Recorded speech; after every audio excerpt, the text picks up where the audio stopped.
Hello everybody, welcome back. I hope you've had a really good week. And now we're going to go on with our story about Persephone, the beautiful daughter of Demeter, and what happens. So we're going to go back a little bit to help you remember. You remember that Demeter is the great goddess of everything that lives on the earth. And she lives on the heights of Mount Olympus in old Greece, where the gods all live in the heights of the mountain. And Demeter is going to go down to the earth to help things to grow, people to grow, and life on earth to unfold. And she tells Persephone, her daughter, while I'm away, I want you to weave my veil. You remember? Remember, she asked her to weave this beautiful rainbow-coloured veil of everything that the human beings did on the earth, and the joy and pride and happiness they had in weaving the veil, but also the pains and sorrows that they experienced on the earth. And they were all woven into the veil of Demeter in these glowing colours. But there's one thing, said Demeter to Persephone, you must not look at the earth. You must look into the mirror, and there you will see everything reflected. Because if you turn round and look at the earth, you will be so entranced by its beauty that you will want to go there, and then you will not be a goddess anymore. And Persephone nodded her head, and she promised, of course, she would not turn round and look at the earth. But you remember that she did. She did, because Eros, that tricksy boy, he came and he whispered in her ear and told her how beautiful the earth was, so much more beautiful than what she could see in the mirror. And as you know, Persephone believed him, and she turned around and she ran down the mountainside all the way down to the earth. And when she got there, it was springtime. It was beautiful springtime. There were flowers blooming, and the trees were beginning to come into leaf, and the birds were singing, and human beings were singing everywhere because they were so joyful that spring had come again. And so she found herself in a meadow, and in the meadow there were beautiful flowers with scents which were so wonderful. But the most beautiful flower of all was the narcissus, and she bent down to look closely, and the scent of the narcissus was so strong that she felt, there are no flowers like this on Mount Olympus. I am going to take it back with me. And so she bent down and she picked the narcissus, and immediately there was a clap of thunder, and the earth opened, and out of the earth came the lord of the underworld, Pluto, in his chariot drawn by fierce wild horses. And he snatched up Persephone in his arms and disappeared with her, down, down into the land underneath the earth, where there was no sunlight at all. Well, she screamed and shouted and wept and cried, but it was of no use, and she disappeared underneath the earth. Well, our story went on. Demeter heard her screaming and crying, but she didn't know where she was, and she looked everywhere and couldn't find her. But at last, she felt so terribly sad. My daughter, where is my daughter? And she wandered everywhere on the earth. And because she was a goddess, she could work magic. and she transformed herself into an old woman, like this.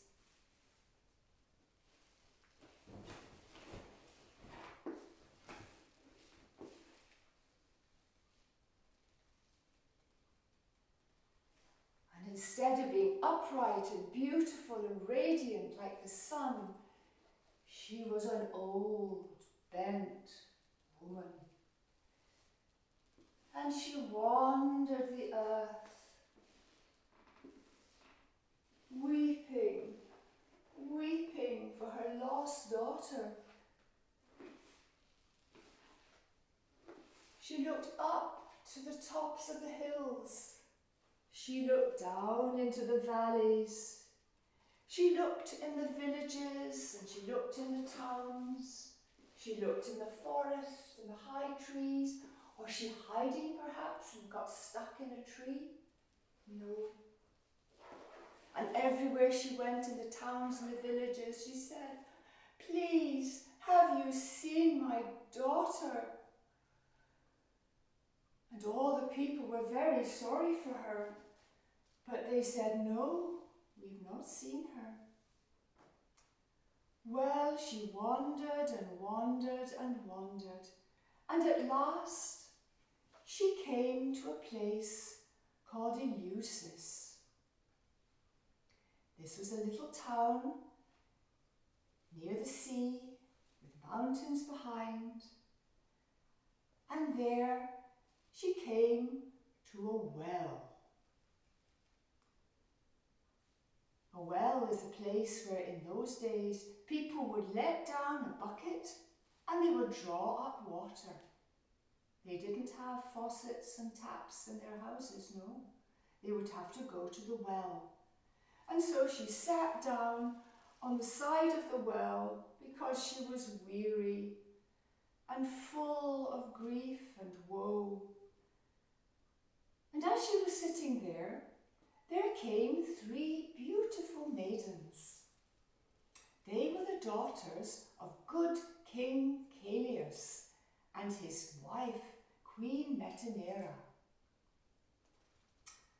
When they came to the well, they took their bucket to let down into the well to draw up water, and they saw there was Demeter, weeping, weeping and moaning and rocking to and fro with grief.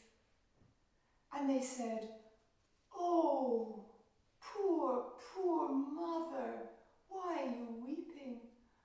"I am weeping for my daughter, who has disappeared in fear and distress. I heard her call, but I couldn't find her." And those 3 daughters, they were good-hearted. And they said, "Oh, poor dear mother, come with us. We will care for you. Come to our good mother Metanera and our good father King Camphill."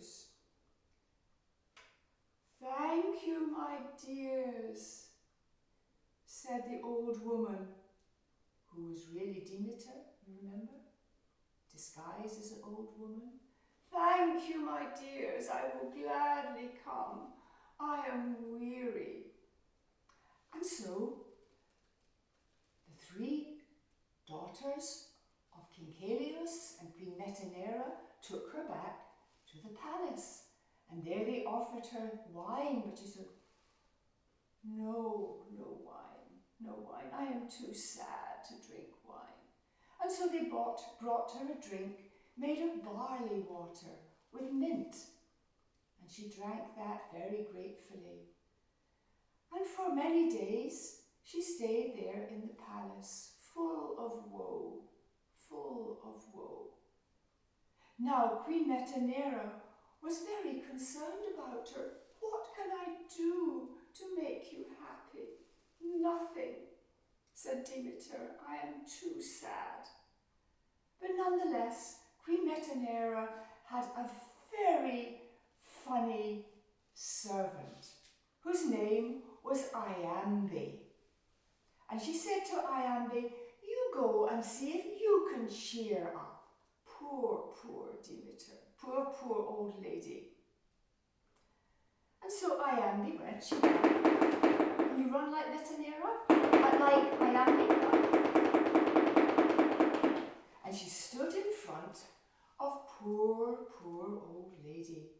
And she began to dance around her and clap her hands like this.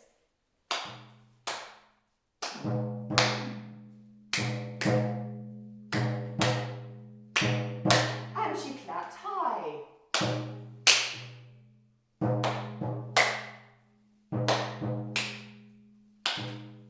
And she clapped low.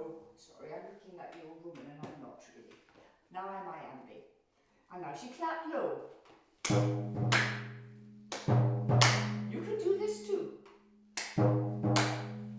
And she clapped to one side.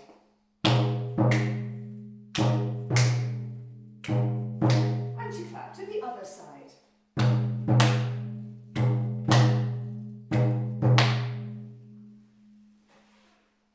And then she sang a little song.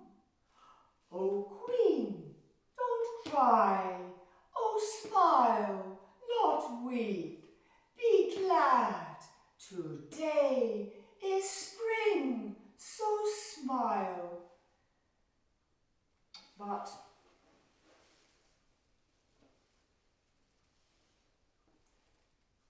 the old woman didn't smile. And so then Iambe began to do very funny things. She opened her mouth wide like this. And Demeter tried. Didn't work. And then she opened her eyes like this. Can you do that? She opened her eyes wide like this. Wide like this. And then she pulled her ears. Can you pull your ears?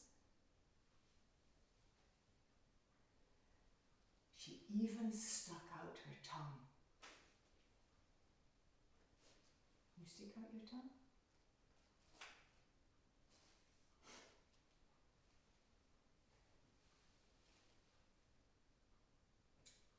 The old woman didn't smile at all.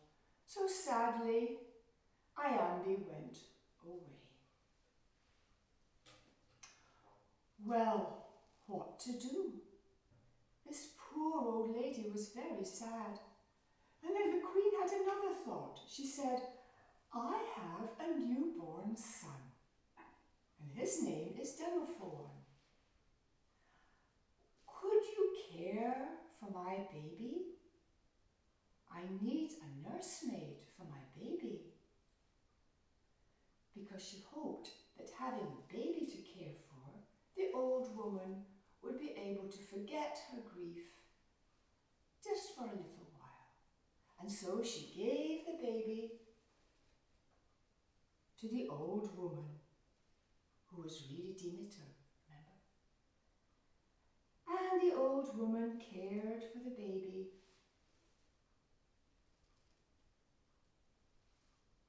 And day by day, the baby grew more beautiful and rosy and plump and healthy, and he laughed and laughed and smiled and smiled. The queen was amazed how happy her child was since he was cared for by the old woman. What she didn't know was that every night the old woman, who was really a goddess, remember, Demeter? She had magic powers. Every night she would make a magic fire. And because she had magic powers, she was able to do magical things. And that's what she did with this baby. She was so grateful to King Camphill and Queen Metanera and the three girls, the three daughters, that she wanted to thank them. And so every night the baby was placed among the rosy flames of the fire, and the baby laughed and smiled in the fire. And why did she do that? Because it was a magic fire. It was no ordinary fire. The baby would never die and would live forever and be like the gods. It was a very special, magical gift that Demeter wanted to give to King Caelius and Queen Metanera, that their son, Demophon, would be just like the gods who live on Mount Olympus and who never die. Well, as I said, Queen Metanera was so astonished to see how well her little Demophon was growing. She thought, what is she doing? So she would spy on her. She would secretly follow her everywhere she went and look to see what she was doing. But in the daytime, she was doing nothing special. She was singing to her. She was playing games with the baby. But one night, she spied on her. And you know what she saw? She saw Demeter take the baby, place him on the ground, make her magic fire, which only a goddess can do, and the baby would be placed among the magic flames and laugh and smile, not being hurt by the fire at all. But when Queen Metanera saw that, she screamed aloud, and she ran and she snatched up the baby. And she said, what are you doing to my baby? Because she didn't know it was a magic fire. She thought it was a real fire, and as you know, real fires burn you. But the baby wasn't hurt at all. Well, at that, when Queen Metanera screamed and shouted and snatched up the baby, Demeter threw off. She threw off the clothes of the old woman, and the old woman who had been so stooped stood up and revealed herself as a glorious, beautiful, radiant goddess. Foolish woman, she said, what you have done cannot be undone. I sought to make your son Demophon immortal and like unto the gods, but you in your foolish fear have prevented that. She shook and trembled and fell on her face in fear, for the goddess was so mighty. Oh, great Demeter, she said, for now I know it is you. I am so sorry. I am so sorry. What can I do to atone? And Demeter said, here in this place you will build a temple to me, and here you will bring every harvest time, you will bring the fruits of your fields, and the fruits of your vineyards, and the fruits of your garden, and you will lay them on my altar, and I will bless you. Yes, yes, said Queen Metanera, and so it was. But, said Demeter, now I can no longer stay with you. Now I will leave, and I will wander the earth until I find my daughter. And so once again, she changed herself into an old woman, and she bade farewell to King Caelius and Queen Metanera and the 3 daughters, and the baby, Persephone. And off she went.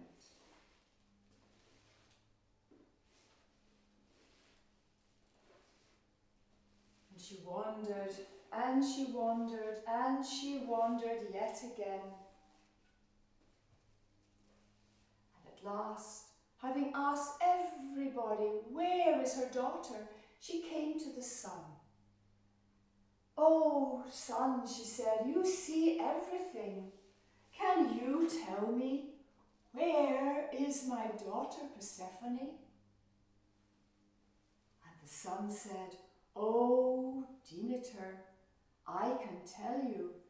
She has been snatched up by Pluto, the lord of the underworld, and he has carried her down to his kingdom under the ground.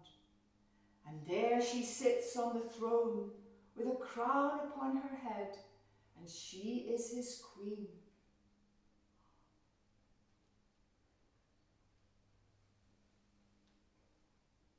When Demeter heard that, her heart was filled with even greater grief, because that was the one place that she could not go. She could go everywhere upon the earth, bringing life. But underneath the earth, where there is no light, there is no life. And so she did not go there. She could not go there. Oh, she was filled with grief. How could she save her daughter? And in her grief and her anger and her despair, she called a curse on all the earth. Nothing will live, nothing will grow. The trees will no longer come into leaf. The flowers will no longer spring from the ground. The grain will no longer rise and grow and ripen. The vegetables and the fruits will wither and die. The grass will shrivel up, and nothing shall live as long as my daughter is in the underworld.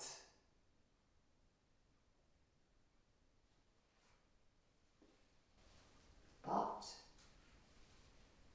her curse was heard on the heights of Mount Olympus. And King Zeus, Father Zeus, king of all the gods, he heard her. And he said, "This cannot be. We cannot allow life to fall away on the earth." He began to think, what could he do? And that's where we're going to leave the story until next time. And you're probably wondering, well, what about Persephone? What's happening to Persephone? So next time, we'll find out. Have a good week, and I'll see you next time.